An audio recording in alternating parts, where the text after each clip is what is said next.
இது வந்து எந்த இடத்துல அமைஞ்சிருக்கு அப்படின்னு பார்த்தீங்கன்னா, ஸ்ரீவில்லிபுத்தூர்லேருந்து மேற்கு தொடர்ச்சி மலையை பார்த்து ஒரு 10 கிலோமீட்டர் வந்தோம்னா இந்த பேச்சியம்மன் திருக்கோயில் அமைஞ்சிருக்கு.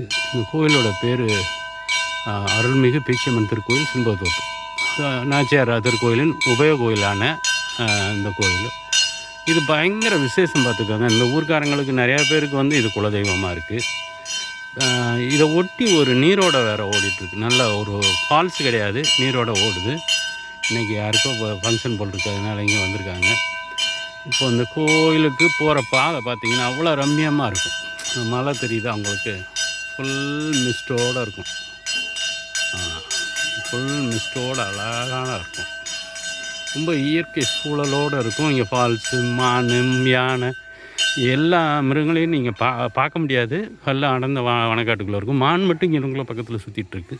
இந்த கோயில் வந்து அவ்வளோ விசேஷமான கோயில். பார்த்துக்காங்க, இங்கே மொட்டை போடுறது, வைக்கிறது, இந்த மாதிரி இருந்தால் இவ்வளோ அழகான பெரிய பெரிய மரங்கள் எல்லாம் சுற்றி ஃபுல்லாக வெஸ்டர்ன் காட்ஸில் அமைஞ்சிருக்கு. கருப்புசாமி ஆகட்டும், எது பேர் ராக்காச்சி, வனப்பேச்சி, செண்பக பேச்சி எல்லா தாயார்களும் இருக்காங்க இங்கே.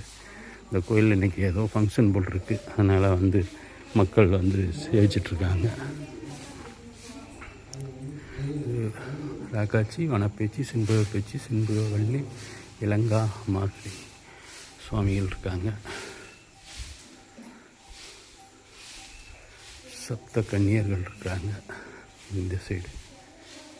இது நாச்சியார் கோயிலோட உபய கோயில். ஐயனார், பூர்ணகலா, புஷ்பகலான்னு 3 பேர் இருக்கிறாங்க. விநாயகர் இருக்கிறார், லாட சன்னியாசி இருக்கிறாங்க. கட்டழகல் கோயில் போகிற பாதை இது. சீதை, ராமர், லக்ஷ்மணன் மூலவராகவே இருக்காங்க ஒரு சுவரில். ரொம்ப அருமையான கோயில். யார் வாண்டர் கோயிலுக்கு வந்தாலும் இந்த கோயிலுக்கு வந்து சாமி கும்பிட்டு பக்த கோடிகள் அனைவரும் பலனடைய அடியனோட பணிவான வேண்டுகோள். நன்றி, வணக்கம்.